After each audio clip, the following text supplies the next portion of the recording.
Welcome one and all to the show, Ringside Seat, episode 11, getting ready for WrestleMania 41. And guys, it's very different for me this week. Lou, I know you're in the same boat. We were at WrestleMania last year, and now it's all in on the other side of the damn country, so we can't go. So this is very different, but we're back in the saddle. Lou Bertasia, Tom Scavetta from our friends over at Review and Preview. Make sure you check out their content. It's always great.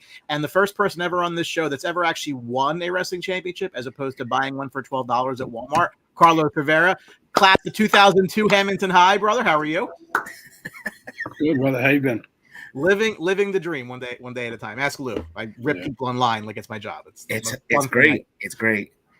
Lot going on, obviously. Look, it's WrestleMania week. There's so much to talk about as we head into the 41st edition of the preeminent event in sports entertainment. Give us a like on the show, like, follow, and share. Definitely want to hear your commentary. Please feel free. Share things throughout the show. We want to hear from you.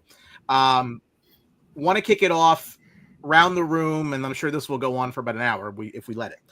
You think back to 40 years of this wonderful event. It's pretty much, we've grown up with it, right? I mean, I'm 41 now, so you always know how old I am by what WrestleMania is that year. So you think back to when we were kids, the things that the moments that we never forget. We joke around and we say, like, this event is the showcase of the immortals, but it's true. We don't talk about Mania like, oh, remember 1990? No, that's WrestleMania 6. We call them by their number. I went to 29. I went to 35. I went to 40. That's how they're remembered. But they're remembered for the moments that you never forget. So, guys, floor is yours. 1, 2, 12, whatever moments you like. Feel free. I think we briefly touched on this last year, if I remember correctly. But I know as a kid, for me, I said it once, I say it a million times on these forums. I was the biggest Hulkster you could possibly find, or a Hulkamaniac, rather. And him and Warrior is definitely one of those moments like that wasn't supposed to happen. And even as a kid, you knew that something was going on there. And it's like that one is just like you remember, because I'm not old enough to remember 3 with Andre, but definitely 6 is definitely one that sticks out to me.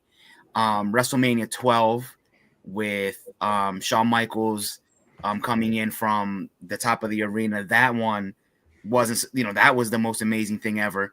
And, then just to gloss over a bunch of other moments in time, but definitely 35, because I went to 35. And of course, witnessing Cody finishing his story was, is among one of the greatest times of my wrestling life. So, besides it being the granddaddy, like it's like a holiday. You guys know, you take off, you cancel things, you're locked in for Mania. So, those 4 things for me, right, stick right off the bat. Yeah, I mean, for me, I grew up during the Attitude/Ruthless Aggression era. So, triple threat ladder match from WrestleMania 17 is a classic. That's a top 10 for me personally. Michaels versus Ric Flair in 24, just the magnitude of that match. Eddie Guerrero getting his moment at WrestleMania 20. He was my number 1 back in the day. And I'll be honest, maybe recency bias, but Cody Rhodes last year. I mean, the change of era, the dynamic. And I think for a guy who before last year was sort of out of wrestling for a while, I'd watch an episode here and there, but I grew up with it. I stopped for a couple years. And last year, when I watched WrestleMania 40, I committed, I'm watching every single Raw and SmackDown from here on out. And I'm proud to say, fellas, a year later, I've done that. I have not missed a single Raw or SmackDown since WrestleMania 40. That's better than me, actually, to be honest.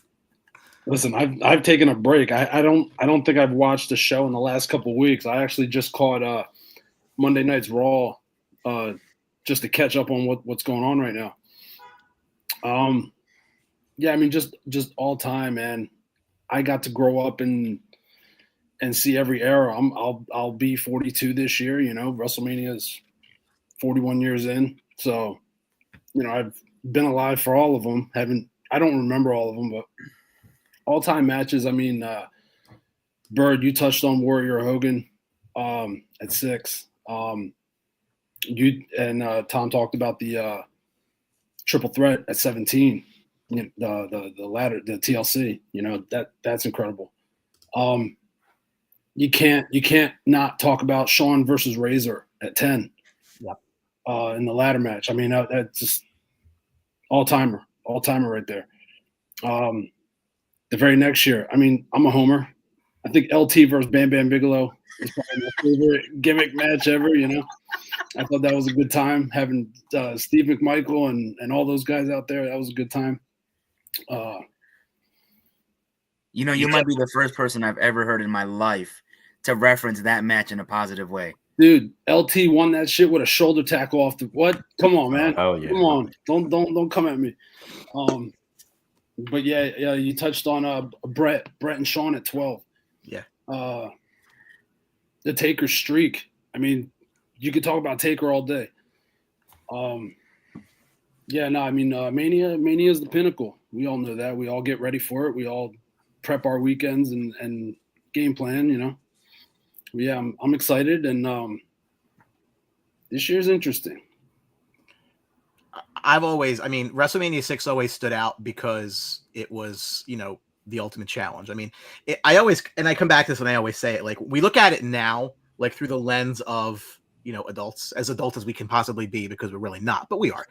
And it's like, well, obviously Hogan was going to lose, because why the hell would Hogan want the IC title? What's he going to do with it? Right. It was pretty, like, if you take a step back and like, well, clearly that's not going to happen, but that's just the, you know, I guess the maturity if we're going to get there. But no, I mean, look, I think back, like, WrestleMania 9 stands out to me. Obviously, just, you know, obviously the documentary just came out, which I thought was extremely well done, to kind of see the story behind that.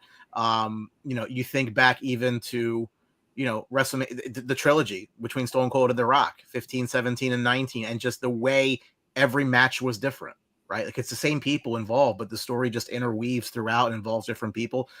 You think back to 20, you know, at the Garden. I mean, you think back to, you know, I mean, you brought up Shawn and Flair, but, you know, how stupid was Floyd Mayweather against the Big Show? I mean, like, but it worked, Sure. right? That's Sure. the WrestleMania it's a brand in and of itself, right? I mean, it's become that type of event where cities bid for it. The economic impact is insane. I mean, we could sit here all the time talking about great matches, right? And actually, I'm glad we brought that up, because WWE recently released their top 50 matches. Now, some of these are a little fugazi because they had to, you know, I'm covering somebody's face. That's Carlos's face. Hold on, clear that out of there. These were their top 50, and I don't know if anything stands out here. I think Taker Shawn at 1 was an easy one. As easy as you're going to get, just because of what that match was. I will tell you, as you scroll down to some of this, like, I think, like, Cody Rhodes and Seth from 38 to be 50, I think is a little bit, well. Okay. I mean, if you're doing 50 matches, you know, like, you're going to get some filler in there. Sure. You know? WrestleMania 8, Savage and Flair was great. Yeah. I mean, you know. I will say, not having Steamboat and Macho Man Randy Savage, to me, as far as I'm concerned, that's still the best wrestling match in the history of wrestling. Thank you, bro. You know, thank you. So the story of Taker and Shawn, you know, the stories of the matches they have above it, sure, because it's recency bias. We remember, you know, I was about to touch on Rock and Hogan. That was, you know, I was gonna throw that in too as a moment that, you know, the Hogan turn, that was amazing. But to not have it says wrestling match, not full story match. To not have that match at number 1 is a travesty. I love that I see Brett and Owen at 11. Yes, that could be higher, but I'm glad that's there. I agree with you, Bird. That's why I was shaking my head. Savage and Steamboat, top 2 or 3 all time for me. That's at 4. I'm not going to disrespect that, but yeah. I mean, how? See, again, I don't know how you're grading these, right? But, like, to me, like, if I think back to the importance of the match, like, I don't know if I can put Brett and Shawn at 14, or even what was one that just stood out? I was looking down this list that was like, that's, I mean, again, Hulk and Warrior at 15.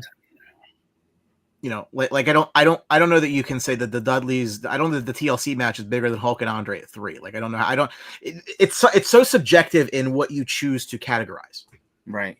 You know, is it technical wrestling? Is it the impact that it had? I mean, I don't know. Yeah, I would like to know what the criteria was. That's for sure. Taker and Punk at 29 is better. I mean, how is Stone Cold and Kevin Owens at 38, number 24? That was even. I don't know. The return of Stone Cold. It was great. Nah, Yeah. and I think the thing about that match was when people saw it going down, I don't think they expected a 20-minute match. no. You're right? Like I thought we were going to see a couple punches, a stunner, and it was take it home. I'll tell you what, too, that the at number 10, I pulled up the list now, but that Rousey Flair Lynch match, number 10, I don't know about that. That's getting a women's match in the top 10. That's absurdly high for that match. We were all sleeping by that point when that match went on. True. You know what, Lou? I love the segues. I don't know if you're doing this because you're aware of this, but you're wonderfully segueing me, which we're gonna get to that in a second. Yeah, I mean, again, it's very subjective. You don't know why anybody's where. I'm sure there's political reasons for it. I mean, you really can't tell me that Gunther, McIntyre, and Sheamus should be ahead of some of these. But you know what? I mean, The Undertaker and AJ Styles was a recorded movie. That's not a match. I don't know what we're doing here. Like, why is that there? Right. I don't know. Next. Yeah, pretty much. Yeah. That's where that is. But Lou, thank you for segueing me into this. So. Did you guys go to 35? Carl, did you go to 35?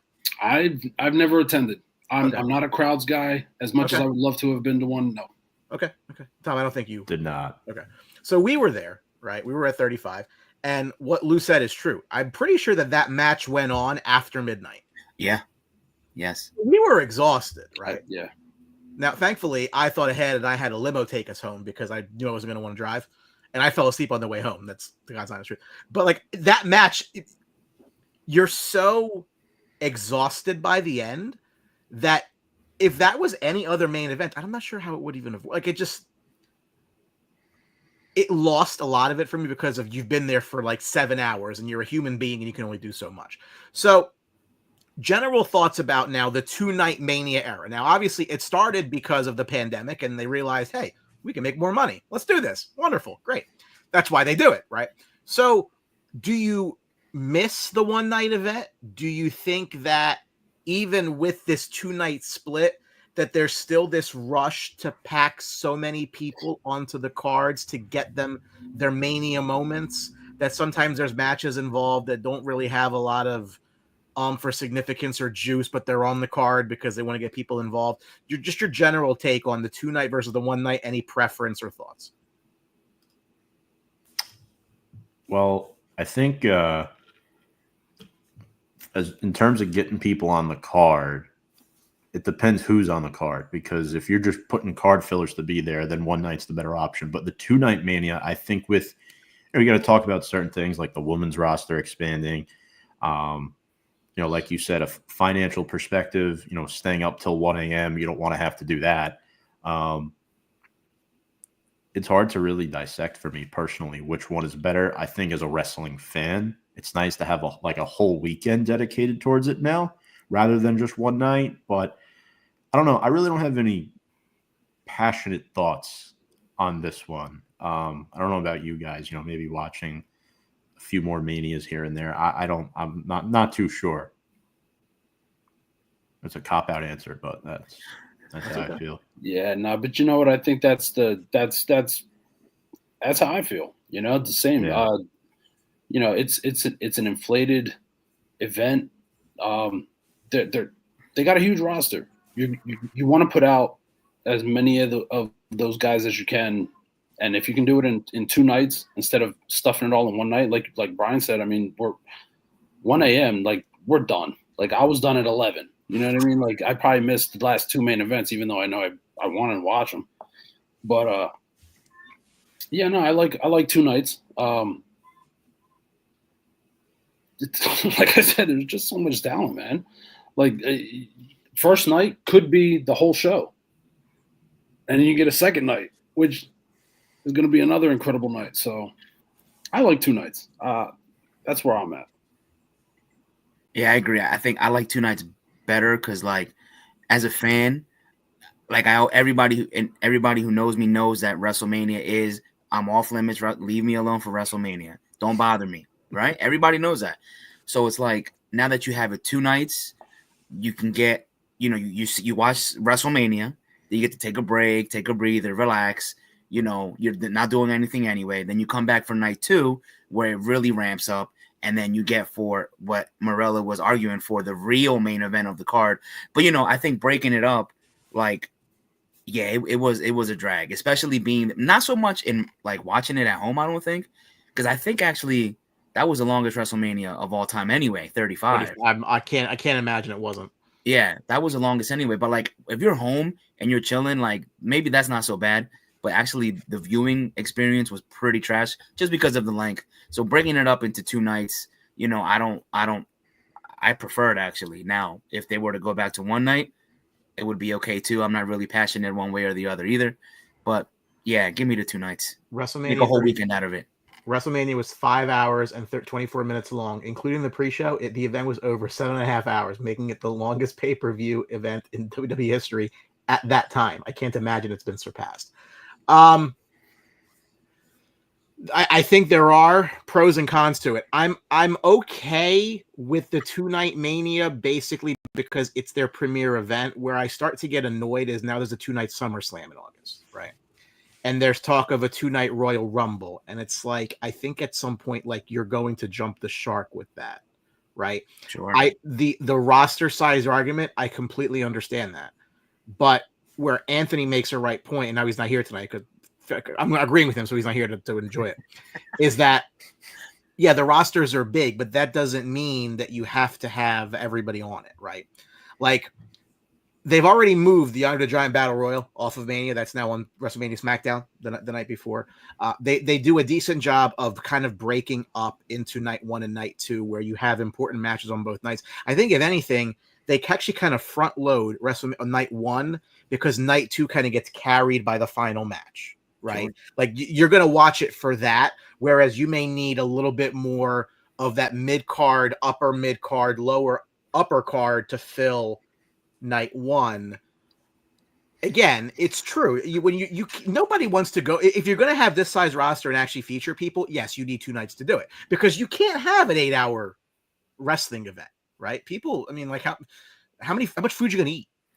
You get the bathrooms. I mean, like it's just like, get the hell out of there. Like it becomes this event, right? And they're not going to go like 1 PM to 8. That's not going to happen either. They used to have intermissions at events. That's no longer a thing.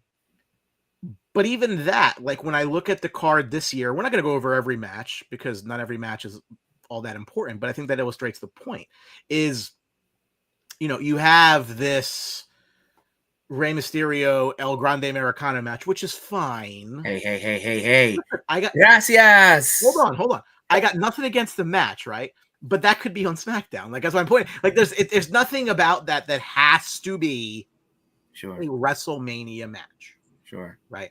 Like they just plow a bunch of stuff together. Like and the funny part, like Chelsea Green has no match. She's a title holder. Then I have all the titles on that. There's too many titles. It's a different discussion. That's a different story. It'll probably be on the pre-show or something. Yeah, like they're still finding ways to kind of make it a touch too long. But I do prefer, having been to WrestleMania last year, that it is an event. I mean, they've turned it into this long thing. You have Friday Night SmackDown. You have the Hall of Fame. You have NXT the morning of Saturday. You have Saturday night. You have Sunday night. You have Raw on Monday. They have WWE World, which spans the duration of all of that. It really is. It's a happening, to quote Gorilla Monsoon. I mean, it's really what it is. So I don't necessarily have a problem with the 2 nights, but Lou is batting 1,000 with his segues, and he's reading my mind, which is crazy. We've had this discussion at length in the Ringside Seat group chat, which I know you guys are not in, but neither here nor there. I don't want to change what your answer is going to be, and you don't know the back. Lou knows the backstory. You guys don't know the backstory. So I will give this to Carlos and Tom. Is WrestleMania Night 1's main event a WrestleMania main event? I'm I'd say no, honestly. I mean, for me, I'm a traditionalist, and I feel your main event has to have your heavyweight title. That's just my opinion. Agree with Carlos.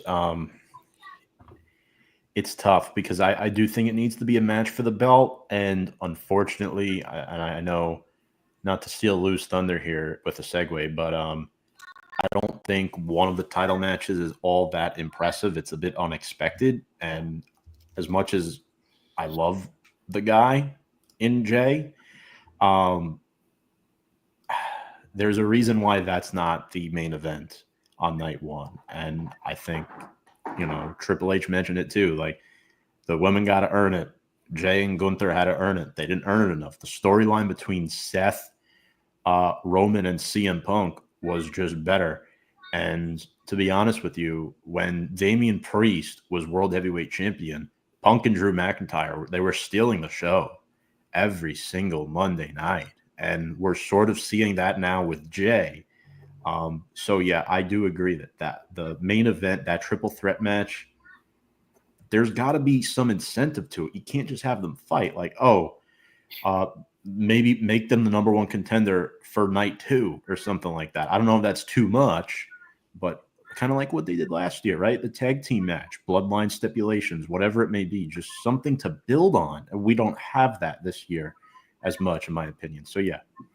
You gotta remember, I mean, it may not be for a title, but there's someone else involved, and it's for Paul Heyman. So we'll get to that. Good point. No, we'll definitely get to that.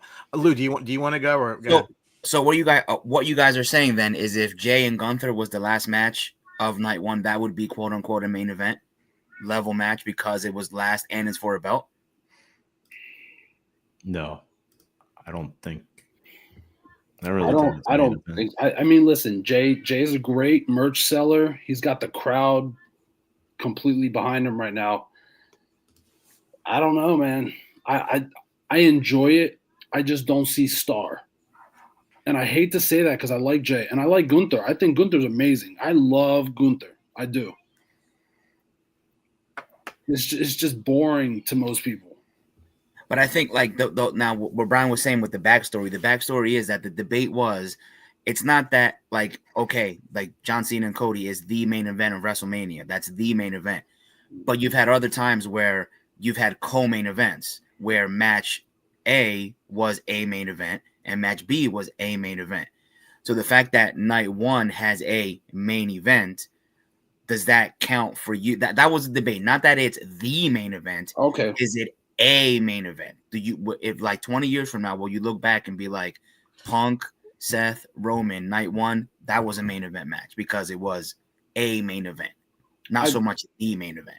Yeah, I mean the talent alone, sure, it's a main event match, and there's going to be some crazy story behind it. It's gonna have some kind of twist that we didn't expect. Like I've been joking with some buddies at work, and I said, watch, Paul Heyman's leaving with Seth. I said, of all the stuff going on, I said, he's leaving with Seth. Watch. Let's talk about a segue. I mean, I thought about that too, actually. Yeah. But yeah, I mean, ultimately, the match itself is probably a main event. Yes, the talent alone, you got Roman in there. It's a main event. Correct. It's just there's no belt, I am an unabashed CM Punk fan. There have been times in my life I've lost my voice. Most of them are related to the logo on my head. But that was one of those nights where it came close when he returned because I thought that was never going to happen. And the debate was, is CM Punk a WrestleMania main eventer now because he's in this match with Seth and Roman? And my basic premise is a couple of things. I disagree with the premise that you have to have a belt be there to be part of the main event, and because there's been many main events that have not had one, including the first one. That was Hogan and Mr. T against Orndorff and Roddy Piper. That was no belt. 2 had a belt, 3 had a belt, 4 had a belt, 5, 6 had 2 belts. WrestleMania 8's main event was not Macho Man and Flair. It was Hogan and Sid Justice for absolutely no purpose at all. That was the main event. 9, 10. The rest, in fact, someone just told me one of their favorite matches at WrestleMania 11 was Lawrence Taylor and Bam Bam Bigelow, which is clearly not for a belt. I did. Hold on. To back myself up, I said gimmick match. Was also last up, Carlos. That's where the night ended. Right. That's where the night ended. And I see Dan's comment. Again, we go back to WrestleMania 26. Taker and Shawn, streak versus career, had no belt. I mean, it had things maybe more important than a belt, but it had no belt. Roman and Taker. Rock Cena 28 had no belt, as Dan, made the comment there.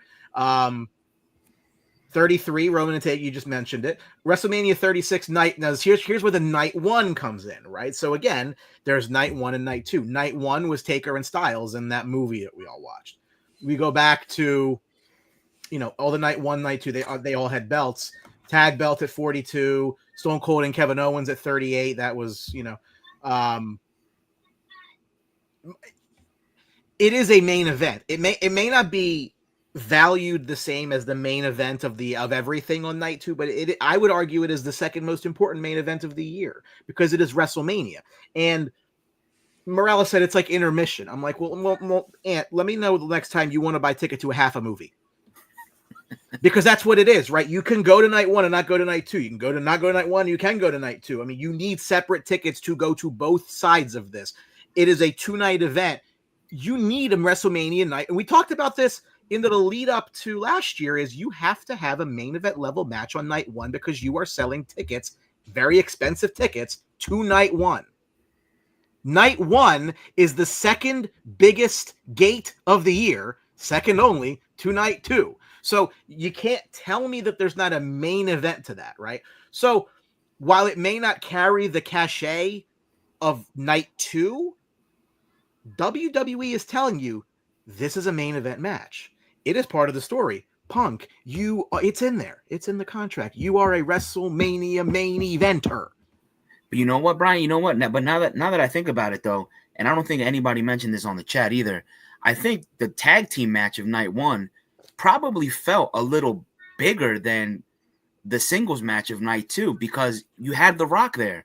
And even though we all assumed Cody was going to finish the story, just the presence of The Rock, if you didn't have all the shenanigans with the interference and you didn't have that Cody finishing the story like tagline, that night one main event is probably bigger than the night two main event last year. You know what I mean?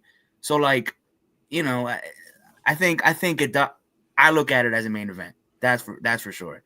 Because so far every match that has been on night one has been on the caliber that it could have, except for Kevin Owens and Stone Cold. That one was just a gimmick, for the crowd.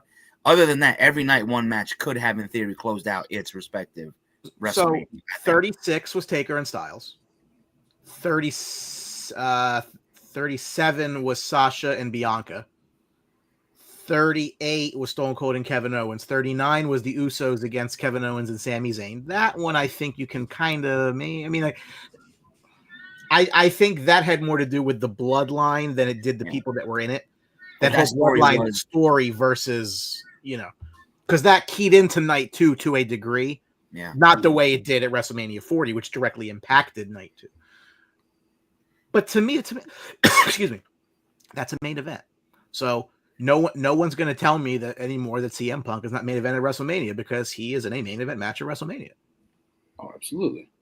Well, no, that wasn't absolutely. I was getting attacked for this. Like, well, you're just a punk home, or what do you know? I'm like, okay, well, are you going to tell me that a match with Roman Reigns is not the main event of the night that was on? Roman Reigns in the match. Okay, that's not a main. Are we being serious here? I mean, you're telling me The Rock went The Rock was at WrestleMania and that match wasn't a main event match. Like, what are we talking about here? Yeah, right. It's just it's selective because some people don't like the guy I like. However, my response is not it's because the guy I like. My response is what I just think is logical.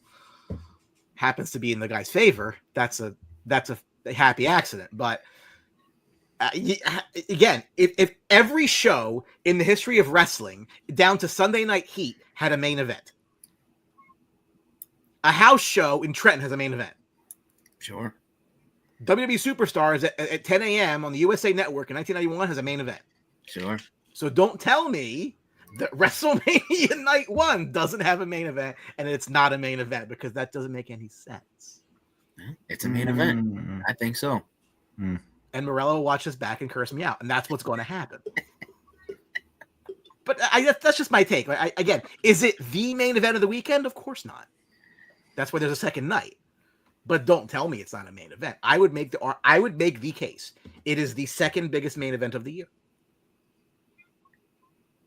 And I think having 2 nights helps facilitate that too. Absolutely. Having it with one night, you would have to brand that as a co-main event, and it would have been, and it would be interesting to see where that match is placed on the card. Sure. I don't think this year's the main event is gonna not go on last, but it would be interesting. But I think you would have more co-main event billings on one night as opposed to 2. John's going to night 1. So John, I mean, you're going to night 1, right? Do you expect to see main event? Because I think you're going to, personally. That was so on and so forth. We talked about this. So the match between Gunther and Jey is not main eventing Mania. So the question here, before we get into the match itself, is just your thoughts on that, for one. Secondly, do you feel as though winning the Rumble has now lost its luster? Because we really haven't seen the Rumble winner. Well, I guess I really can't say that because it happened last year and the year before. So let me backtrack that. We don't always see the Rumble winner in the main event. It's ironic because the guy's name is main event Jey Uso, and he's not in the main event, and that's just funny to me. And I don't know if that speaks to either him or it speaks to the perception of the value of the World Heavyweight Championship. So general thoughts on that before we get into the match itself. We're going to go through some of the big matches tonight and give cases for why this person will win and why this person will win. But for this one, because it is a world title and it's not the main event, I believe I'm actually go on first. That wouldn't really ruin my night if it did. Just your general thoughts on that.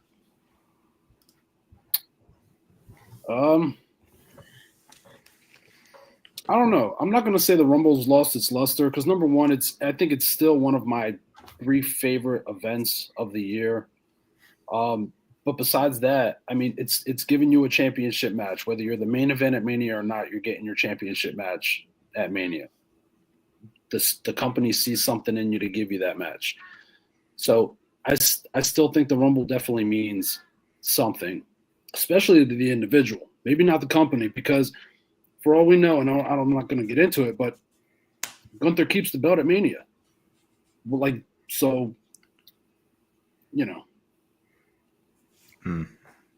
Yeah, well, I don't think it's lost its touch. I just think sometimes they pick the wrong people to win the match. And I don't think the Rumble should just be a stepping stone for a mid-card person to elevate to a main event card. I think, too, it should be, older guys who have been around, veterans who have been there for a while and winning the match as well and setting them up for another main event. I think there's certain things in the Royal Rumble that I don't agree with. Like, Lyra wins the IC title, but she's out second in the women's match. That didn't make any sense to me. And now she's headlining. She has a match at WrestleMania. So that was an interesting decision there. There's certain things that I question with the Royal Rumble matches, but I don't necessarily think it's lost its touch. I still get excited for it. Sometimes I get more excited for it than WrestleMania just because the nature of the match is really interesting to follow. And it's one night a year. You could sit there and watch that. And it's fun. You don't know who's coming out. It's the unexpected. WrestleMania, you know who's fighting in each match. The Royal Rumble, you don't know every entrant of each match. That's what makes it more special. I look at it as, I think that, so the advent of Mania winner goes to get a title match. Rumble winner goes to a title match at Mania. I think that obviously limits the number of people that can win it.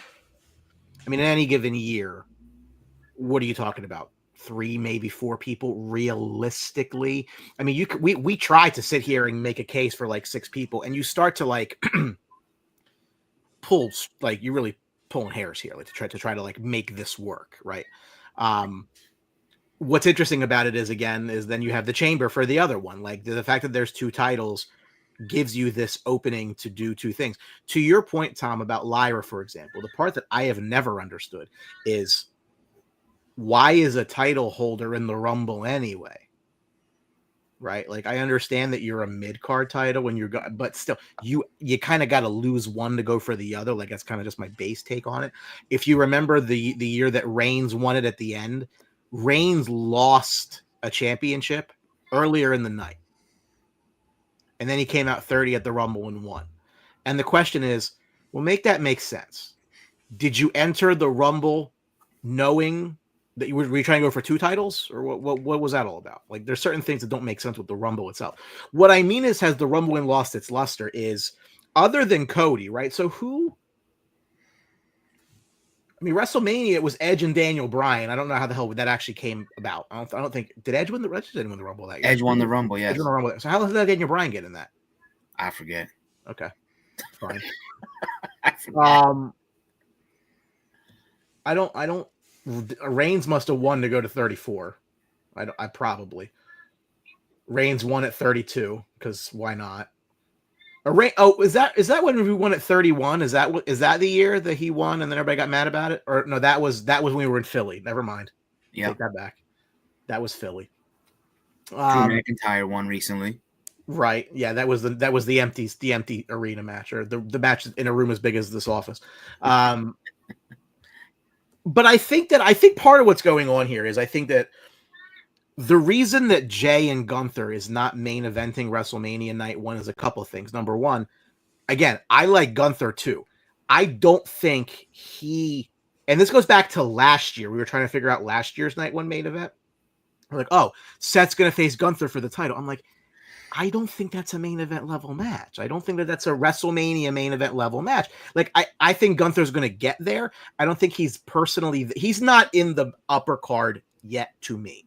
Not when you have a roster with Punk and Reigns and Seth and Cody and your part-timers. Like, I just feel as though he's not in that circle yet. But is that also, do you view the World Heavyweight Championship as on par with the WWE Championship? Or, if you're from the old school, is it essentially the new Intercontinental title to you? It's not that low, but I've said it numerous times that the World Heavyweight Championship in its current form is the I couldn't beat Roman Reigns title. So whoever was fighting for that World Heavyweight Championship tried and failed against Roman Reigns. So, I think the Royal Rumble, it hasn't lost its luster. The problem with that, with him, the winner going to WrestleMania, and even with Money in the Bank, you could lump that into, is that with Roman being the champion, nobody was going to defeat Roman Reigns once that streak started to develop. You knew he wasn't going to lose. So it was pointless to have you knew the Rumble winner and Money in the Bank. Like, look at Austin Theory. Austin Theory was the crappiest Money in the Bank winner because he was not going to beat Roman Reigns in any way, shape, or form. Even by hook or crook, he wasn't going to hook or crook that. It just wasn't happening. So, by inventing the World Heavyweight Championship, again, that was the I couldn't beat Roman title. And it hasn't been able to elevate itself because it hasn't had the championship reigns on it. Haven't been, Seth, he was a good champion, but he's second tier to the main event guys. And he's Seth freaking Rollins.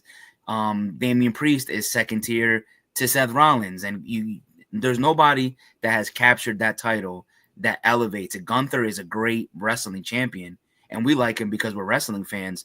But go to a random 7-Eleven in Biloxi, Mississippi. Nobody knows who Gunther is. Now, if Roman Reigns pulls up, he has a crowd. You need a strong character has to have that title at some point to elevate it.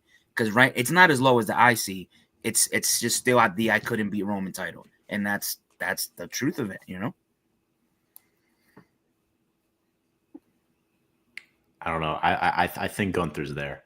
I think he's very close to there. I mean, I just really like the guy, so I might think of it differently, but I think he's a good wrestler. He's got good technique. He's an awesome heel.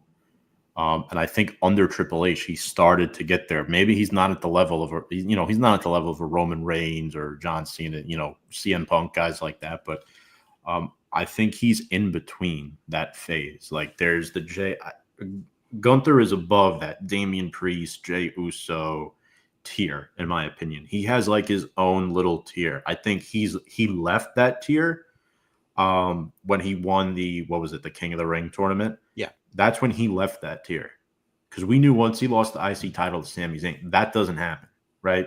That was for him to move up to that next tier. So I think he's left that tier and he's just about there. But like one of you guys said, you go, I think it was Lou, right? You mentioned if you see him in a 7-Eleven, you're probably not going to know who he is. You know, what's he, 35, 36, something like that, in his mid to late 30s. He still has time to develop and grow and, Good call. 37. He's not a finished product, is what I'm trying to say. And I think he has the potential to be there.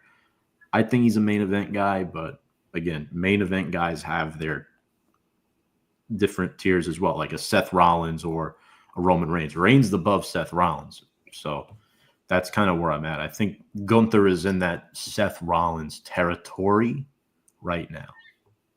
Getting there. Yeah, I mean, I agree. Everything you guys have said is on par. I mean, Gunther, he's a main eventer, but like I said, he's kind of boring. As fun as he is to watch, like you said, as wrestling fans, I adore Gunther. I love his work. I think he's he's going to hold that title for a long time. And if not that one, he's going to lose it. He's going to get another one. He's just going to be a champ for a long time. And it's not now. They have too many guys above him that they still have their stories to push. He's not going to get that main match just yet. And even with Jey Uso too, I'll add in as well. Like nobody saw him he was not on the radar of anybody's radar of winning the Rumble. And then okay, you gave him the benefit of the doubt. He won. But the I'm afraid of you storyline, that sucks. That storyline completely sucks. And then I'm watching him, watch Gunther beat up his brother. And I'm like, dude, like act like you're devastated.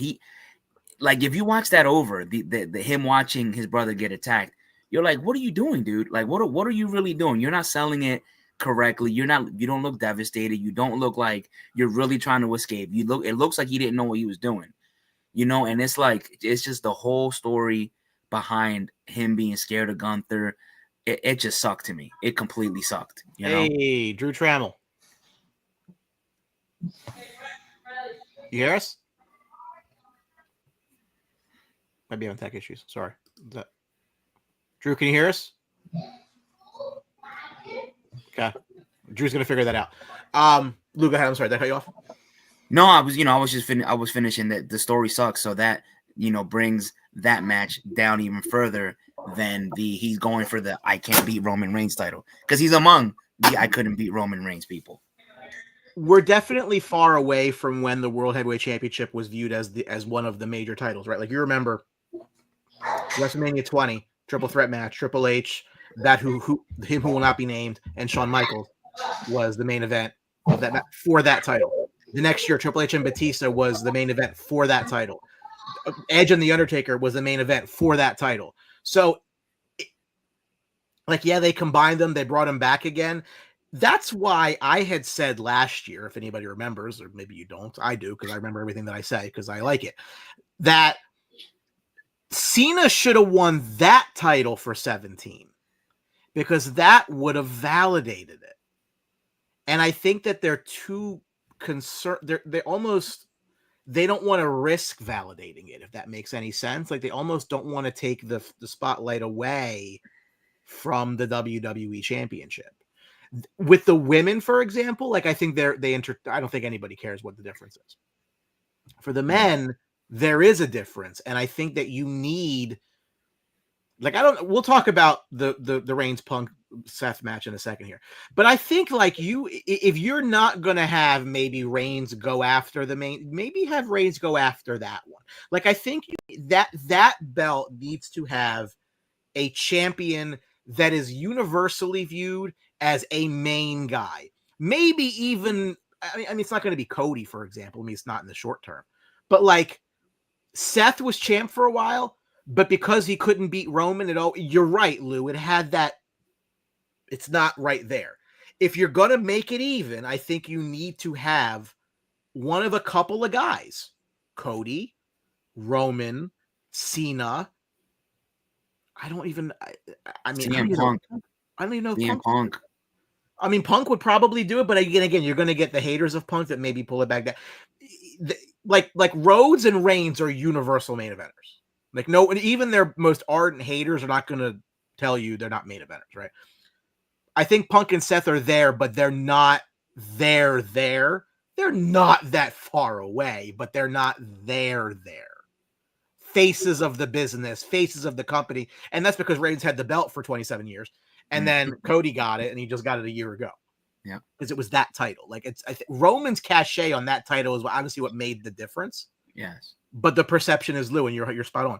We couldn't beat Roman. Here's a belt. Yep. It may not have been the intent, but that's how it's perhaps how it's perceived. Yep.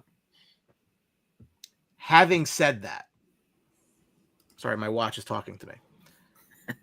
The World Heavyweight Championship. We're going to play both sides of this. Make the case for Gunther to win this match.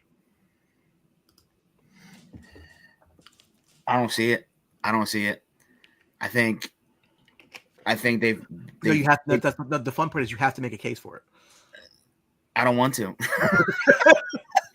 I don't see it. I mean, the only way he would win this match, but you can't. He can't win this match because then you bury 100% everything that Jey Uso has done and has been doing. And if you want to make him your next star, he has to win this match. So I don't foresee a situation where Gunther wins, even though I may want him to, because I've never been a fan of Jey Uso. From their super kick party annoyed the crap out of me. It still annoys the crap out of me. I don't see Gunther winning this match. He literally can't for what they've been trying to do with Jey Uso. It cannot happen because Jey Uso is not Cody, where you could extend this another year to try again next time.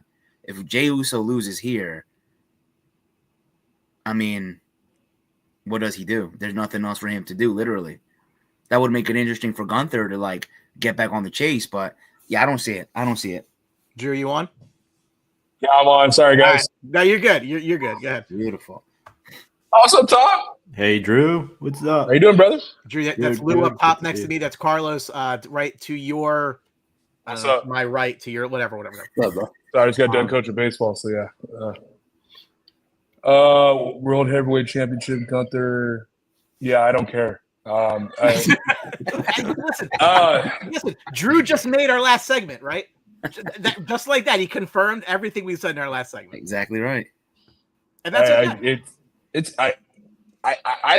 didn't get to catch anything of what you guys said, but I mean, for this one, I feel like it's the most mundane type of story I've ever followed through ever since he won the Rumble. I thought when he won the Rumble, it was a pretty cool creative decision by Triple H. I know a lot of people were kind of split in the middle, right, when he won. So it's like now it's like, oh, I don't know how to wrestle, or I'm scared to show. So why is your name main event then? It's like there's a bunch of issues I have with it following the story. I hope it doesn't lead to the angle that we had with Jeff Hardy and his brother. I hope that's not the angle we're going to get, where his brother's going to go behind his back, because it's been done before. So I guess Gunther. I mean, it's what do you do from here at this point? It's just, I think people care more about that triple threat match with Roman than they do about this, which is sad. That should have a belt. That should be fight. Maybe should be fighting for the belt, not this. So. Yeah, I guess quickly to piggyback off of that, to make the case for Gunther, he's been that powerful persona, prestigious, champion of champions. He wants to be the face of Monday Night Raw. And we want to talk about maintaining the value of the World Heavyweight Championship. We may argue that neither of these guys are to the level of Roman Reigns or Cody Rhodes. Like I said before, I think Gunther is a step ahead, Jay, from a wrestling standpoint.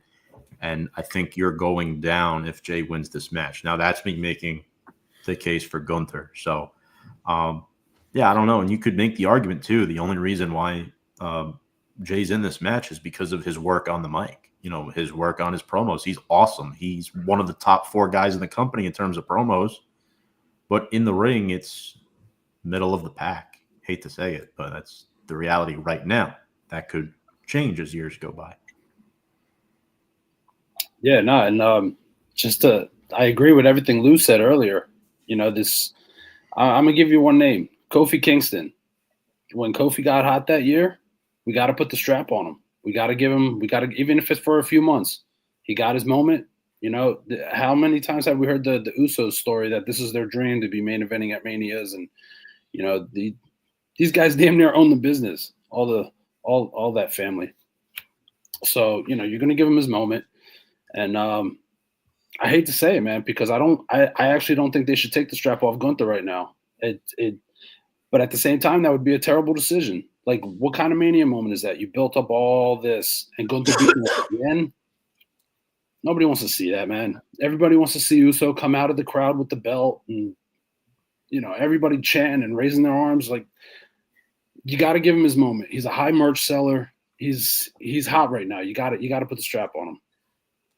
We just spent 10 minutes talking about how Gunther's not yet to that level, and this title's not yet to that level, and everybody seemed to think that Jey Uso is going to walk in and win the match, right? So how do you fix that? You make Gunther beat the living hell out of him. That's what you do. I agree. Okay? Quick. You serve Jey Uso up on a silver platter, and Gunther bloodies him. Give us that. Is how you make Gunther a main eventer. Is you put Gunther in this match, and really, if I were script writing, which I'm not, which maybe whatever, I'm not gonna. Gunther should have said, "You're the reason this isn't a main event match. It ain't me. I got the belt. It's you." Now that would have been a very interesting way of playing it. But again, if you're WWE and you want to put Gunther in that next level. Since the entire world seems to think you're going to just start doing this with a championship belt, take it away from them. This has a little bit, not a lot, a little bit of Cody Roman at 39, in that you have everything lined up. But then it's not. And sometimes in wrestling, that's what's great, right? So if you have, I don't want you to think like Lesnar Cena with like all those Germans at SummerSlam. Like, I'm not thinking of that, right? But like, if you just have Gunther win, and like, imagine if that's what starts off the weekend. Like, that's your first match, and then you off the bat, you're like, "Whoa, I didn't see that coming." Right? Lately Triple H has been going on a tangent on the internet wrestling community. Yeah. So you know what? As you were saying that, I'm gonna take it back and be like, you know what? That's the case for Gunther. Triple H is gonna say, "Screw the internet. Have this one, buddy. Let's see how you like this one." Right. Powerbomb City. Now again, that's me playing case. Why do I make Gunther win? Having said that, I do not think Gunther will win. I do think Jey Uso wins for the reasons everybody already explained, right? It is that feel-good moment. It gets the crowd going. If you're looking for an energy pop to start WrestleMania Night 1, that's exactly what you're going to have, right? Everyone starts doing the thing. It's going to be a great visual. It should be the first match of the night, Brian. I agree with you on that. I completely agree. Yes, it should. Do we know yet the order of the matches yet? We do not. We know what's when, but I personally would have this open. Yes. Yeah, I agree. Because you're not going to go on last, go on first. And remember, 35, Brock and Seth were first. Right. Mm-hmm. So it's not the main event, but it's opening the night, right? Right. What was Becky and Rhea night 1 last year? Last year was the tag team match. Oh, the opening match. The opening match. Wasn't it Becky and Rhea night 1? I think it was, yeah. Okay, are we going to say that's a crap match? No, it was a great match. Yeah. And then the next night, the opener was Damian and Drew, which Drew and Seth, which had a cash in. Yeah. So great match. Sure, it was. Yeah. That's what I would do with the match. And again, if it's, I agree. If it's the opening match and you really want to get everybody fired up, like that's how you do it.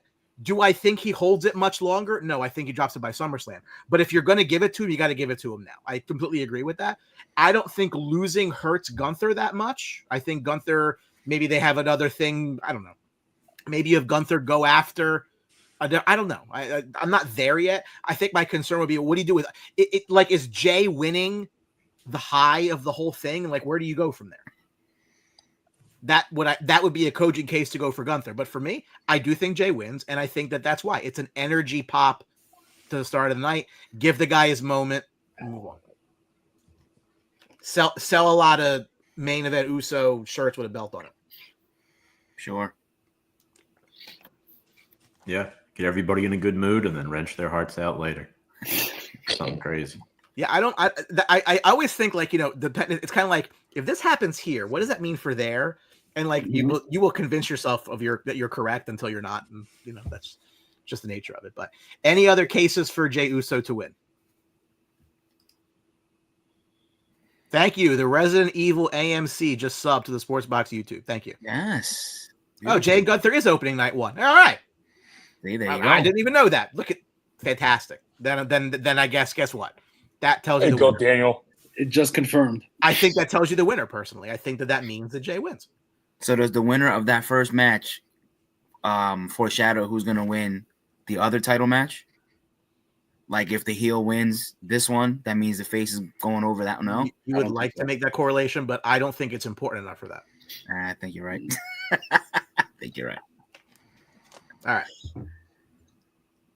Next up.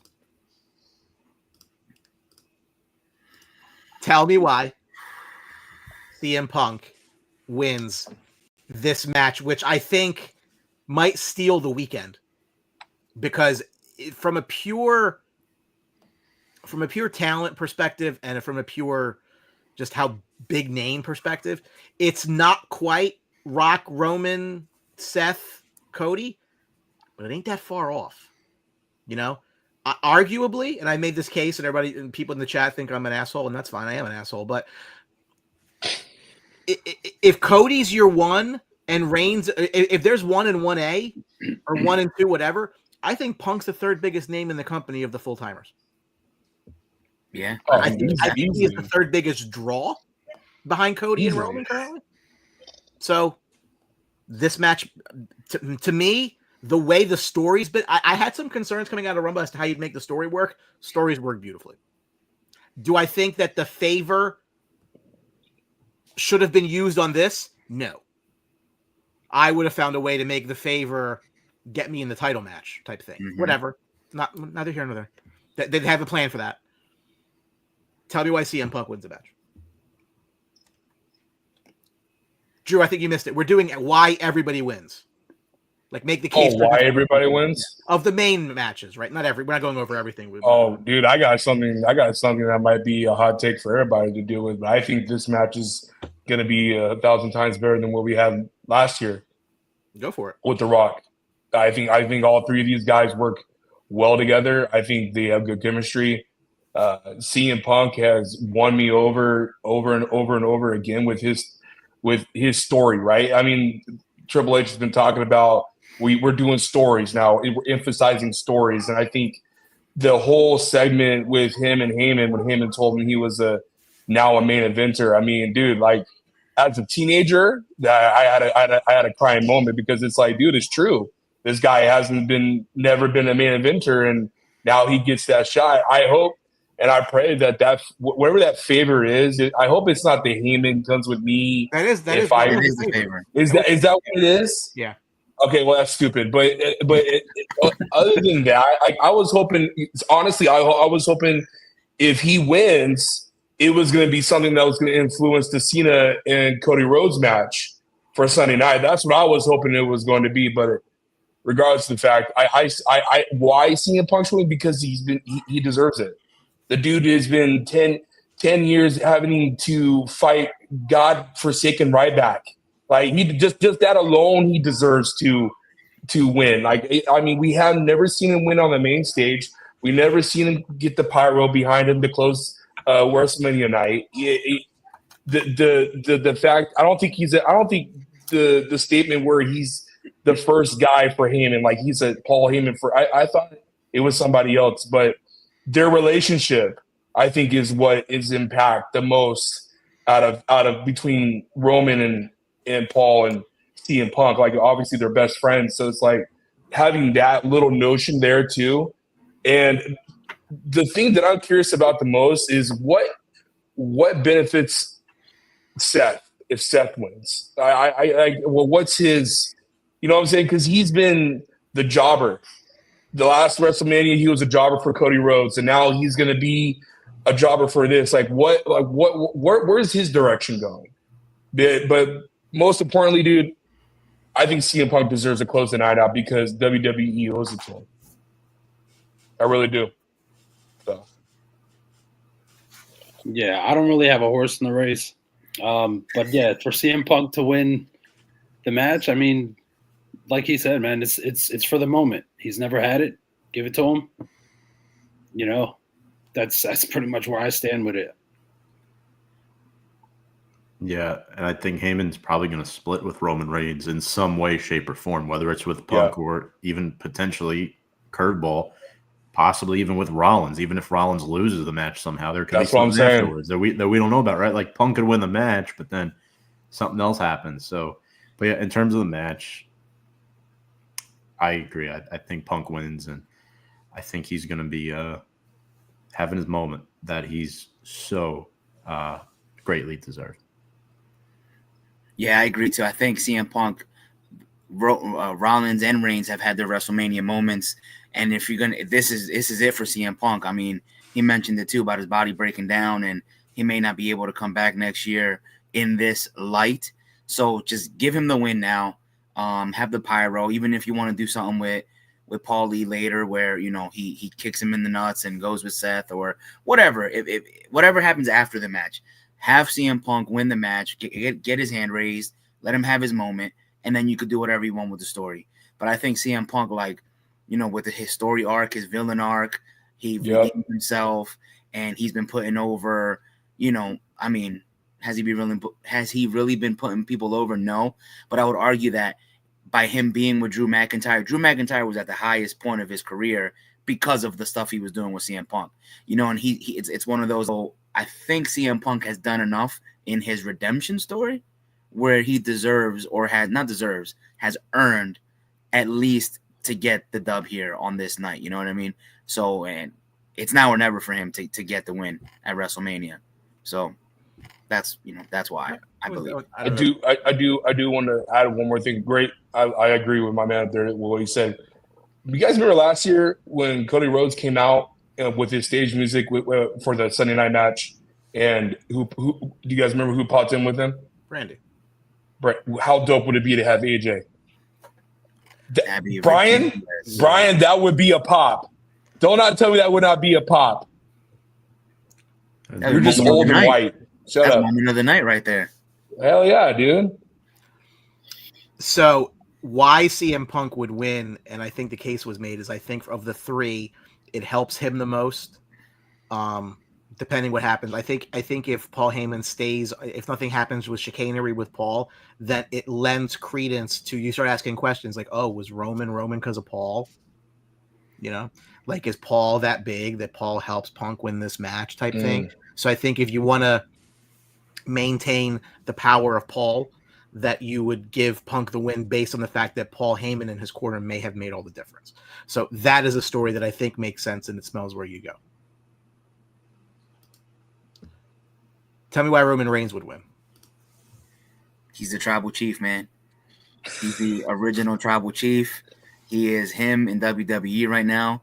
There's no bigger star other than The Rock, and he's still probably a bigger star than Cody Rhodes in terms of WWE. He's the tribal chief. He could easily, I don't know, behind the scenes, he could employ the some of the old bloodline, or you have one of the others, Zilla Fatu, that's just signed that hasn't made an appearance yet. He can have somebody new come out and do what he's always done, and help him out. And, just him, he's still Roman Reigns. So if you made the case earlier for Gunther, just, trying to keep him or make him that stud of a guy, if you want to keep Roman Reigns as the stud and number one, just have him win this match. And, you know, he's the tribal chief. It's that simple. I guess for Roman winning is he could possibly go after Cody if he somehow retains against Cena. I know we'll get to that a little bit later, but that could be a storyline. Hey, I beat Seth. I beat Punk. And Roman's the only one of those three that are consistently on SmackDown. And Cody, if you want to keep him champion, keep it fresh. Keep it, put those two back together. That's my main argument for Roman. And the fact that we might not see it coming. We're all riding hard on Punk. God forbid Punk doesn't win. Roman's the guy, probably. Yeah, I mean, I agree with everything that you actually just said. That's pretty much the direction I've been thinking this whole time. I think Roman wins to push him to the next level and get him back to Cody. If Roman doesn't win this match, what's next? It's not Cody. So if Roman wins this match, it's going to push him and to that top tier. Well, he's always top tier, but he's going to push. It's going to put him back in that title match. And remember, they were shooting those promos before how Cody was always in his way, right? So Roman wins. I believe that's the direction they're going to go, back to Cody. I think that you don't want to hurt the tribal chief enough where not so much he needs to win, he just needs not to lose this.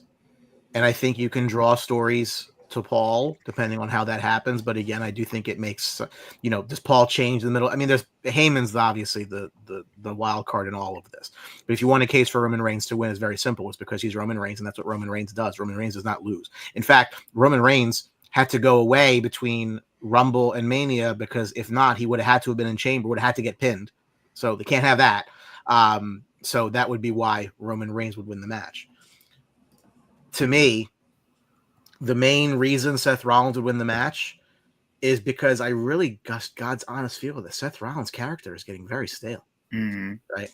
Something's got to happen here on this stage that sets him off in a different direction. We've all kind of intimated at it, and we're all kind of expecting it, which makes me think it's not going to happen, but whatever. If Heyman walks out of here, Heyman helps Seth win this match, and that sets off Seth moving forward, then that could run a story with Seth and Roman. That could run a story with Seth and CM Punk. I mean, that could run a lot of different directions. And I think that is a big plus for Seth. Seth's been kind of, someone said it was like a jobber role. I don't necessarily know you want to use that terminology, but he's been the one taking losses, right? Like he takes losses with everybody else over. He lost the title last year at this event. On half a leg, he interfered in the championship match at the end. He's been the one on the short end of the stick. And if you're going to give him this road forward, if he loses, then where does he go? So I think of anybody, he actually might need the win and a character refresh and Paul Heyman more than the other two. Well, I mean, that's my wild card is him, because if he wins, not only is it continuing storing with the Shield and him hitting the chair on Roman's back, Roman doing it to him last year in the WrestleMania, which was the distraction, which was beautifully done by Triple H and company. But here's another thing that Seth can do is steal Heyman from Roman. And that's another thing he's going to have a notch on his belt against Roman. And that continues your storytelling. So, I mean, I agree with you, Bri. It changes. His character has become stale, but my God, is he good on the mic. He's still probably, I think all of you agree, a top 5 performer in the ring. And how durable he is, and how trustworthy he is with other people, and how great he is his aura and charisma is just off the charts. And I used to not like him, but now every match he does is I feel like it's 5 stars almost to a point. But I agree with you, Brian. This whole change of the narrative of a character and having Paul Heyman be his lackey in a sense and be his spokesperson type of thing. I don't know how they would do it, but it would be interesting to see Paul Heyman with Seth Rollins. It really would. Yeah, Seth has definitely been a jobber, though. I mean, even he lost to Cody all those matches in a row. Then he lost to Finn Balor for the championship. That's right. He's always losing to people. He's a W. He's a walking. He's the best jobber we've ever seen. And I think if it wasn't for because sometimes a song or like a catchphrase can carry you to maintain you. His song has definitely been the catalyst that has kept him as high as he's been for sure. But I think I read something the other day that Roman Reigns has been betrayed at every single step of his WWE career by somebody. Even though he's been a jerk to the bloodline, he's always been betrayed. So who is now with him that he's now starting to like push away a little bit? Paul Heyman. Paul Heyman is the next in line to betray Roman Reigns. And, precisely what you said is that Seth Rollins, out of anybody, needs to do something with his life, needs to do something with his career. And I think having Paulie, just for whatever reason, he's the greatest manager. He's one of the all-time greats on the mic. Having him on your side just elevates you just because. So to get Seth now to elevate him to that next main event tier, to be where amongst Roman and Cody, having Paul will get him there. And I don't necessarily think that Punk or Roman is still going to be Roman. Punk doesn't really need that to be in that level, but Seth for sure could use it. And it would be the perfect time to start all that right now. Well, Paul, it hasn't worked for everybody with Paul Heyman. Curtis Axel didn't work. He's still in the Royal Rumble, man. He has not been eliminated from the Royal Rumble.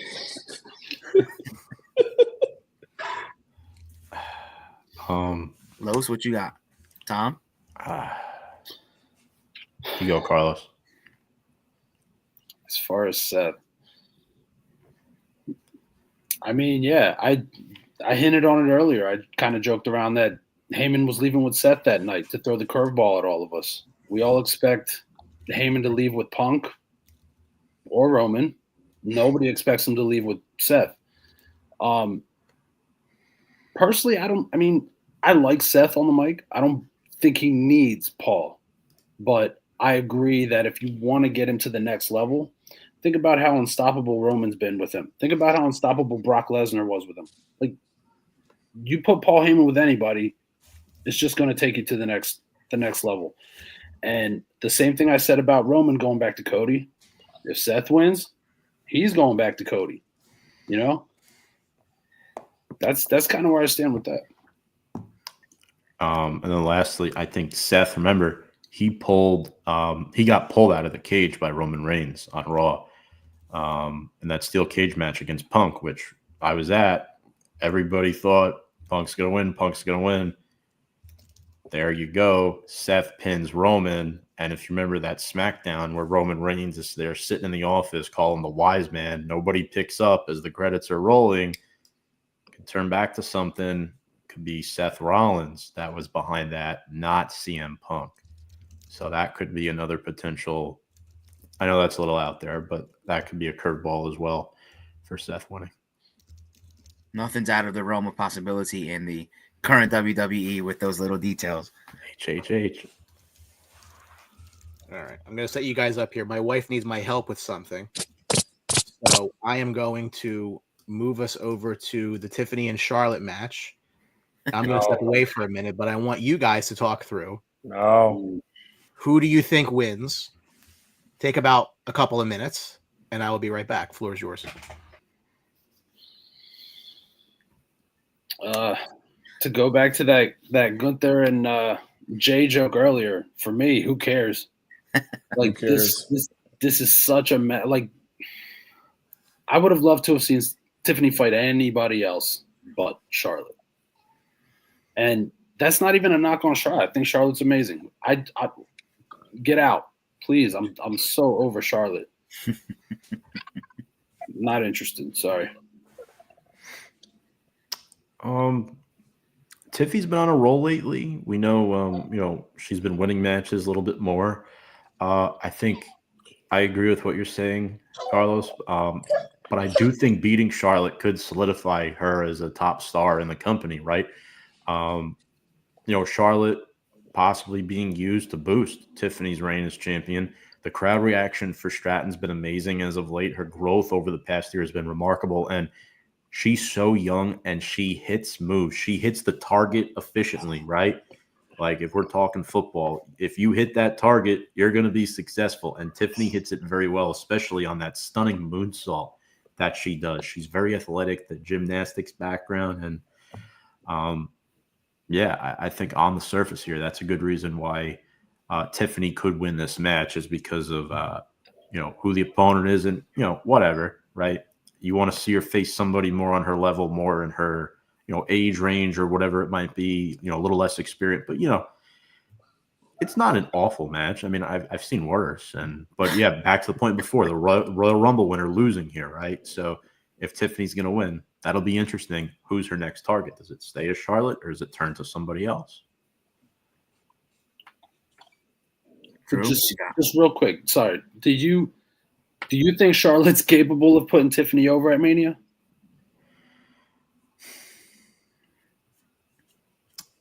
What do you mean by that?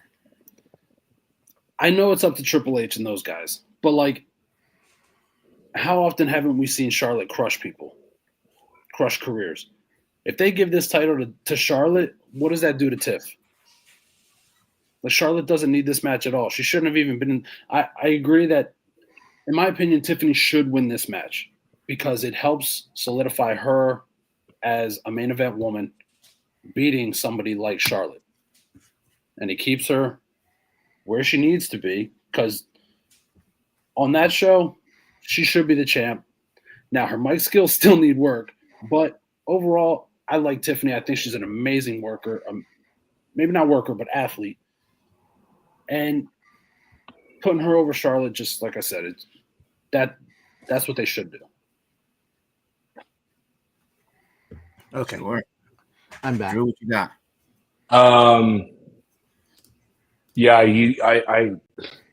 I could care less. It sucks, dude. It really does. You know what sucks about it too is because Tom, I agree with you, man. I think when it comes to in-ring performers, I don't think there's anyone that can come close to Charlotte. I think from an in-ring performing standpoint, right? I mean, she reminds me a lot of her dad. Like the women in the women division, there's probably like 2 or 3 girls that probably can come up and be toe-to-toe with her from an athletic standpoint. And I think Tiffany's one of them. But Tiffany's mic skills are absolutely horrendous. Like that girl needs Paul Heyman. She's that whole segment they had where the back and forth bullshit, and she's like, "Oh, your boyfriend's in my DMs," whatever that BS says. It's dude. It was just it didn't hit. And you talk about a girl that doesn't put. I mean, she destroyed Shayna. What's her name? Shayna Baszler. Was it? Hold on. Yeah, Baszler. I mean, remember her hot streak, and then it went down right away after Charlotte beat her.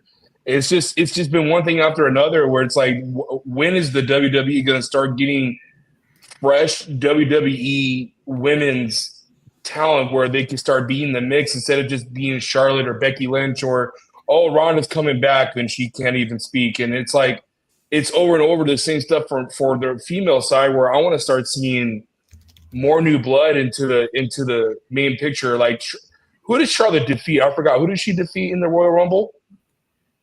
Roxanne. Was there Roxanne? I honestly think that would have been better with her and Tiffany than Charlotte in this. Like, it's so predictable. I'm just like, I'm over it, it's stalled out, dude. It's like Aaron Rodgers over and over again. Like, dude, like, I'm just done. I'm done hearing about you every day. It's that stuff, right, Brian? I know you agree. And so I'm over it. I don't care, Brian. And I hope it's a both disqualification and we move on. We just move on. All right, I have a hard stop coming up soon, and obviously we need to talk about this, so I'm going to talk about it very quickly. Well, look, it's a main event, right? It's a very big match. It can go a bunch of different directions. This is the first time where I'm really not sure who's going to win, because you can say, hey, Cody's got to beat him. You can say John's got to get 17 at WrestleMania. It's his last shot to do it, and Cody be the guy that would do it. The build's been okay. 30 seconds apiece. Just who's your winner and why? 30 seconds apiece. I've been the only one on record on this show since day one to say that this man needs to win at WrestleMania and aligning himself with the Rock and becoming a heel, there is no chance that John Cena does not capture 17. I love that belt. I love Cody Rhodes. I really, really do. But I'm over Cody Rhodes. Get him out of here. I want John Cena to just flatten Cody Rhodes, come out. The Rock comes out after, salutes him, does whatever he wants to do, and bring the spinner back, man. Give the GOAT his flowers. And that's it has to be a different spinner there for the new logo. Well, whatever. John Cena's gonna win, and that's it. I love Cody. Again, face of the business right now. His reign has been good, very good. Crowd might have a fit if Cena beats Rhodes as a heel, especially the younger portion of the crowd. But all in all, the Cena storyline has to start moving, guys. It's mid-April. If Cody wins, the Cena storyline is not going to move. And good point. Eventually, at some point, what happens? Does he turn on the Rock? Does he go out as a heel? I don't know, right? Cena wants to be challenged until the very last second in this industry, the very last minute of his career. He wants to be challenged, and I think it's going to start with beating Cody Rhodes. I really like Cody, but I think Cena takes it. And I would have liked to seen Cody hold it a little bit longer than a year, but you guys brought it up. It gets stale after a while. Give it to somebody else, and hopefully Cena gets on camera more. Hopefully he gets on camera more, because right now he's not, active a whole lot. So I hope to see him more on SmackDown. Carlos.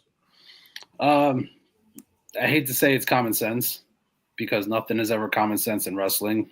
But yeah, I mean, you gotta put the strap on Cena. Let's see where this last year goes. Have fun with it, man. He never got his chance to be heel. Give it to him, and let's see how bad he can be. Drew. I need more than 30 seconds. Listen, dude. Go ahead. Brian, guys, I actually hate it. I've hated this whole switch. I thought he could be a lot better. Yeah. What his reasonings of why he wants to be a heel or he wants to turn, I think it's a bunch of BS. They could have done a lot of better things with it. I thought it would have already started. It didn't. The whole Cody Rhodes and Cena, I agree with you, bro. They have to give him the strap now. Like, it's just, you're already committed. Like Tom said, like, you're committed to this. This is the challenge you want. I want to see it, but how are you going to end it? Like, I don't want to see him ending as a heel. Like, he's been this hero. I wanted to see him crawl his way back up to the top and get that championship win with significant people that he's had huge feuds with in his career. I hope I see that at the end of the year or the end of his run, the CM Punks and and those type of rivalries that he's had. I want to see that at the end of his career, where we get to see that match one more time. But yeah, I haven't been a fan of his turn.